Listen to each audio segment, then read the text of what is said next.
At family dinner in our beach house in San Diego, my mother kicked me out in the cold rain when I was 18 and pregnant.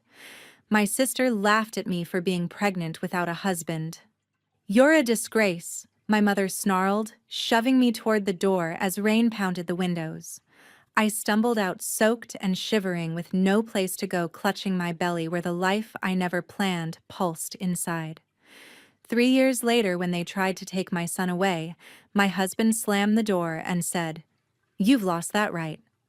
But that confrontation unleashed a storm worse than the rain. Accusations flew, threats escalated, and suddenly he was clutching his chest on the floor. The paramedics rushed him to the hospital, machines beeping as doctors fought to save him. I became his medical proxy, holding documents that shook in my hands, while my little boy tugged at my sleeve, asking why Daddy wouldn't wake up.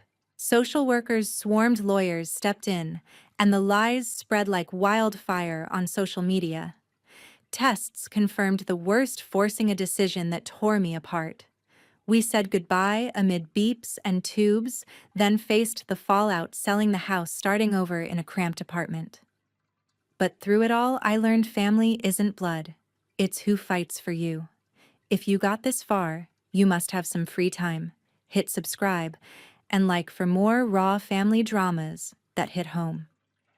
The next morning, I woke up in Steve Gonzalez's spare room in his beach house overlooking the San Diego coast.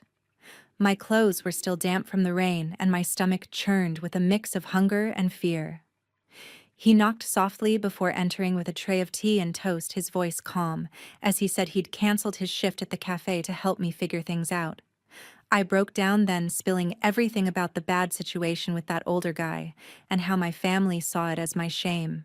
Steve didn't judge, he just listened, then drove me to a clinic for a checkup where the doctor confirmed I was about 12 weeks along.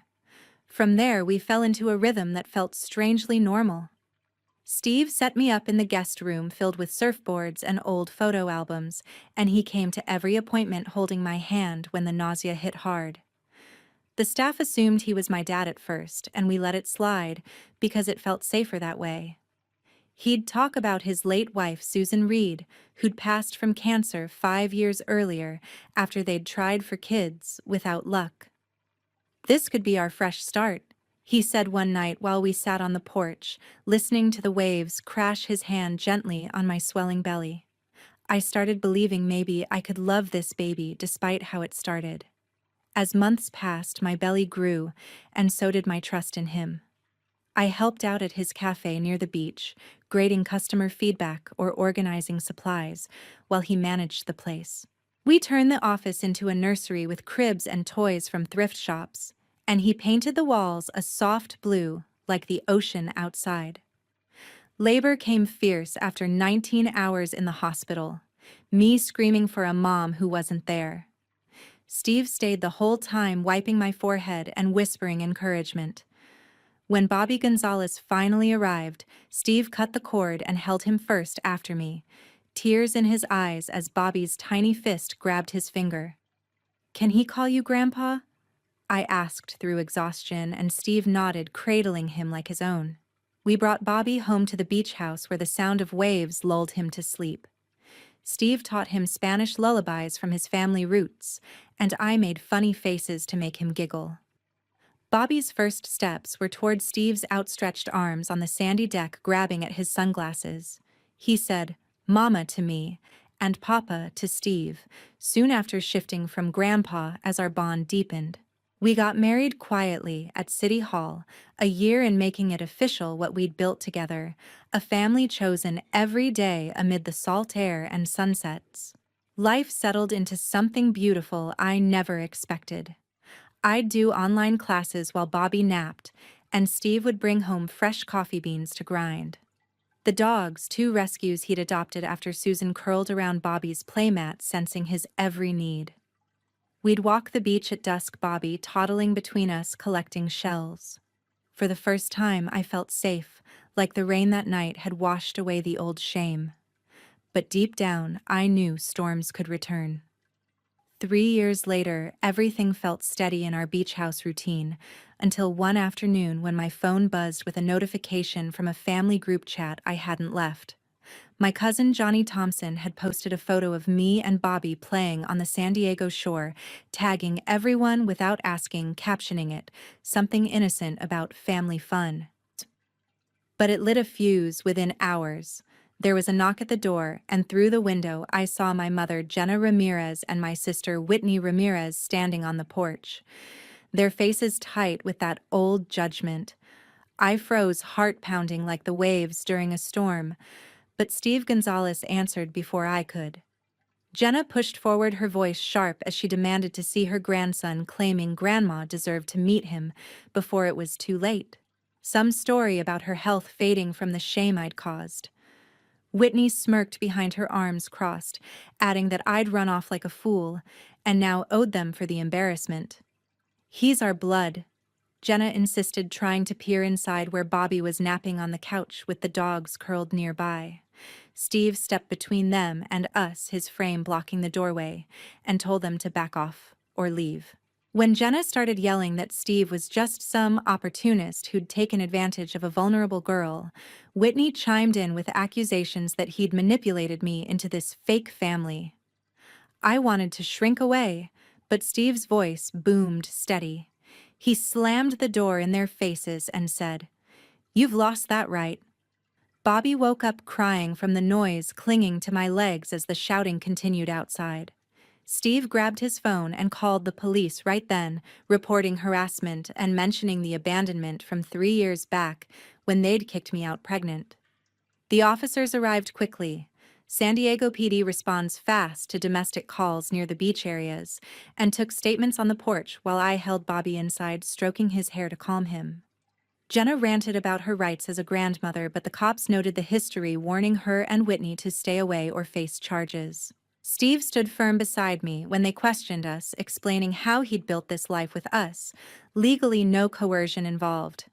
As they drove off, Jenna's face twisted red with rage, pointing at Steve and screaming he'd regret interfering with her family. Whitney laughed bitterly, calling him a creep, preying on lost girls, promising to make sure everyone knew. Inside, my hands shook as I rocked Bobby back to sleep. He kept asking why those angry ladies were yelling at Papa. Steve hugged us both, his usual calm, cracked just a bit, but he assured me we'd handle it together. That night, as waves crashed below, I couldn't shake the dread. Their words echoed like the rain from that first storm, twisting our peace into something fragile. Steve suggested we document everything in case they escalated, and I agreed, pulling out a notebook to jot notes while he emailed a lawyer friend. Little did I know the real fallout was just starting. Jenna's threats weren't empty, and Whitney's social media posts would ignite the fire. But in that moment, with Bobby's soft breaths and Steve's arm around me, I clung to the family we'd chosen. That evening, Steve Gonzalez clutched his chest right there in the beach house living room, his face draining of color as he gasped my name. Jamie, like he had something urgent to say before collapsing to the floor. My heart stopped. I dropped to my knees beside him, yelling for him to hold on while dialing 911 with shaking hands. The paramedics arrived fast, their sirens cutting through the San Diego night, and they worked on him for what felt like forever. 30 minutes of chest compressions and defibrillator shocks before loading him into the ambulance. I followed in our car with Bobby strapped in the back, his little eyes wide and confused, asking why Papa was sleeping on the ground. At the hospital downtown, the ER lights buzzed harsh overhead as nurses hooked Steve up to machines that beeped steadily, pumping air into his lungs and monitoring his heart. Dr. Jimmy Reed came in soon after, his scrubs rumpled from a long shift, and explained that Steve's heart had stopped, from the stress likely triggered by the confrontation earlier, leaving his brain without oxygen too long. He showed me scans on a tablet, pointing out the dark areas where damage had set in, but said they'd run more tests tomorrow to confirm brain function. I nodded numbly, holding Bobby on my lap as he fidgeted with Steve's lifeless hand, puzzled why it wouldn't squeeze back, like in their morning games. The doctor mentioned Steve had named me his medical proxy last year after we married, paperwork I'd signed without much thought, assuming we'd have decades ahead. My fingers trembled as I gripped the forms, the words blurring about no extraordinary measures if recovery wasn't possible. Bobby started whining, then hungry and scared of the sterile smells, so a nurse brought crackers, but he refused to eat without seeing Papa. That's when Wanda Grant walked in her badge identifying her as the hospital social worker carrying a thick folder and speaking in a soothing tone that eased my chest a fraction. She found us a quiet family room down the hall with toys for Bobby, where he stacked blocks while she explained proxy duties and handed me booklets on end-of-life care. Dr. Reed returned later to detail the heart failure more how the blockage had starved his organs, and while they'd restarted the beat, the 40-minute gap meant potential severe brain injury. He stressed the ICU rules limited kids, but the staff bent them for Bobby, who cried whenever we tried leaving the room. Wanda offered to arrange a volunteer to watch him during key talks if needed, jotting her number on a card. That night, I sat in a stiff chair by Steve's bed, cradling Bobby as he dozed with his thumb in his mouth, the ocean breeze from home, now replaced by the hum of ventilators. Memories flooded back the first night Steve took me in after the rain, pouring herbal tea and letting me cry without questions, just repeating, "You're safe now," until I believed it. Now I whispered the same to his still form tubes snaking everywhere, begging him not to leave us orphaned. My gut twisted, replaying Jenna's purple-faced rage and Whitney's sneering threats outside our door, their words about Steve being a manipulator echoing in my mind. Wanda noticed my uneven breathing and asked if there were safety issues. I told her about the visit and accusations, and she noted it immediately, promising to flag it in the system. By morning, Bobby's forehead felt hot during breakfast in the cafeteria, and he whimpered about his tummy hurting. The ICU nurse checked his temp 101 degrees, so we rushed to pediatrics downstairs, waiting 30 minutes before a doctor diagnosed a mild infection from the stress and germs. Bobby kept asking for Papa to kiss his head and chase the hurt away like always. We got meds and headed back upstairs, where Dr. Reed waited with preliminary results, his expression confirming my fears. No signs of brain activity yet, but more tests needed. Wanda joined us, scheduling a team meeting for tomorrow to discuss options, assuring me support no matter what. As Bobby tugged Steve's fingers again, I gripped his cold hand tighter, whispering please amid the machine whirs, the weight of it all pressing like the waves we'd once watched together. The next day, my phone exploded with alerts from old contacts I hadn't thought about since leaving home tag shares and vicious comments under Jenna Ramirez's post on the San Diego Locals Facebook group. She'd painted Steve Gonzalez as a sleaze who'd preyed on a desperate pregnant girl, flipping his rescue into something ugly and calculated. Whitney Ramirez jumped in the comments, accusing him of brainwashing me into his twisted setup, demanding authorities investigate the cafe manager who'd stolen our family. Strangers piled on, some called for boycotts of his beachside spot, others, who knew Steve from community events, pushed back, but the poison spread fast, twisting my gut like a riptide. I stared at the screen in the hospital hall, tears blurring the words, while Bobby yanked my sleeve, asking why Papa's room beeped so much, his fever down, but still clingy from the meds. Wanda Grant noticed my pale face and pulled me aside, her tone firm as she asked about the posts. I showed her, and she flagged it as harassment to bolster any case. Then the cafe's HR line rang, a rep sounding awkward, citing an anonymous tip about Steve's inappropriate involvement with a young staffer, meaning me. "We have to check every claim," she said, scheduling an interview, though her doubt leaked through. The accusations hit like breakers crashing the shore. I couldn't let this bury Steve while he lay hooked to machines. Wanda connected me with legal aid, and by midday Joe Harlan showed up in a faded button-down handshake, solid eyes lined from cases like this. In a cramped meeting room, he broke down the proxy role, honor Steve's wishes, not mine, flipping through the directive where he'd penned no heroics. If hope was gone, echoes of Susan Reed's suffering. When I spilled the online storm, Joe's jaw set. He leaned in, assuring Jenna and Whitney held no cards on Bobby after ditching me pregnant, their threats, building a clear harassment trail for a restraining order. He drafted forms on the spot as Bobby fiddled with his tie clip relief, cracking through my panic like sunlight after rain. I sobbed right there, Joe sliding tissues while Wanda steadied me.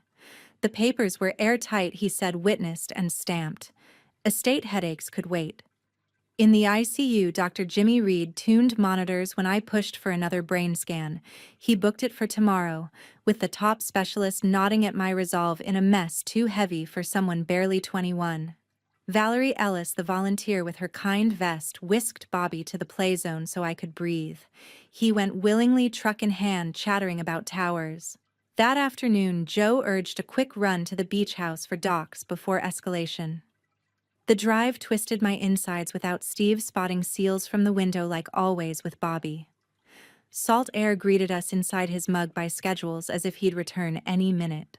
Bobby dove into toys while Joe led me to the office binder policies, accounts, deed, all labeled neatly.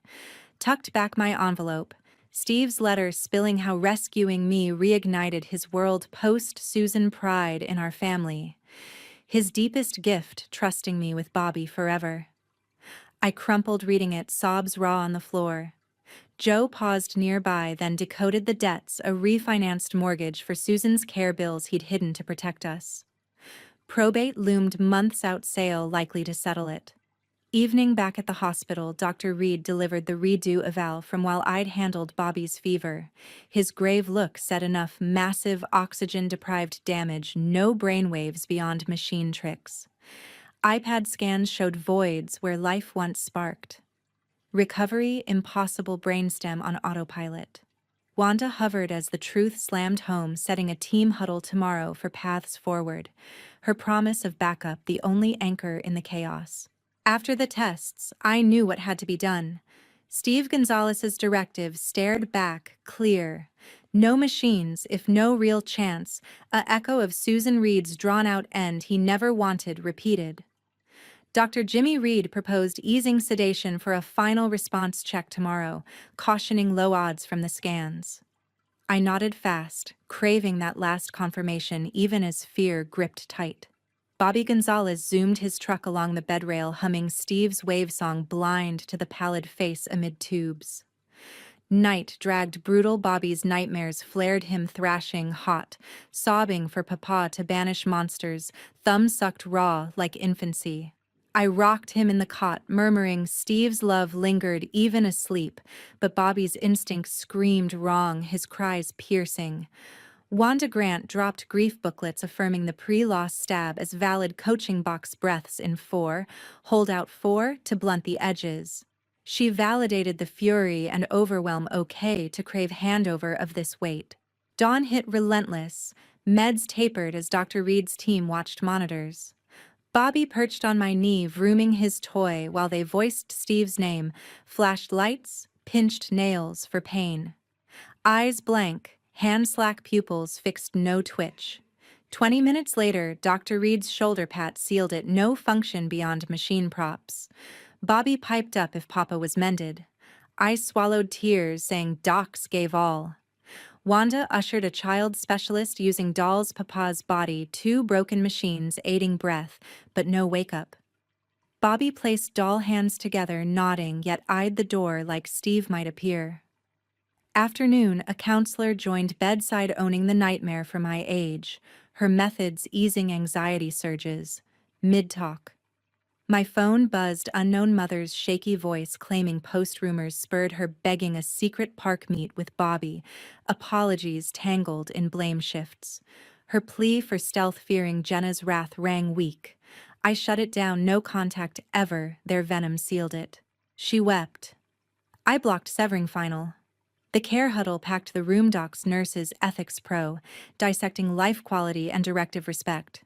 She recited Steve's note on dodging Susan's machine hellcasting release as honor. Sobs choked me by close, but path cleared, sustaining betrayed him. Dr. Reed set withdrawal tomorrow, meds for ease. We readied the space.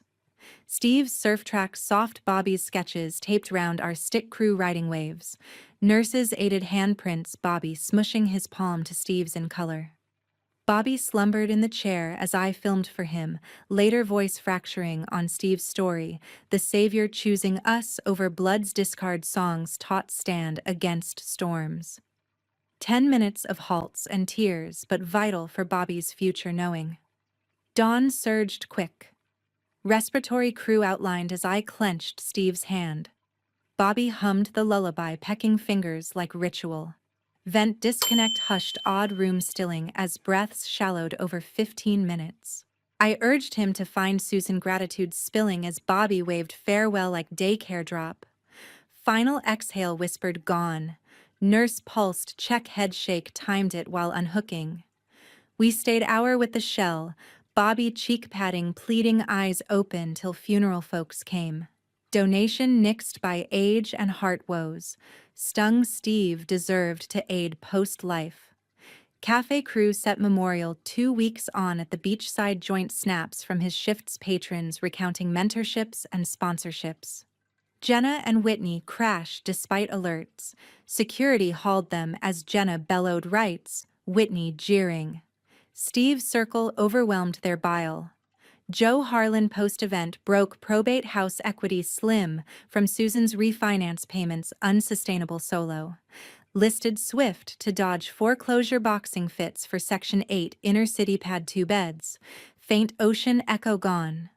Bobby nightly touched Steve's pick, waving night-night as I shelved his books, pledging to honor his legacy.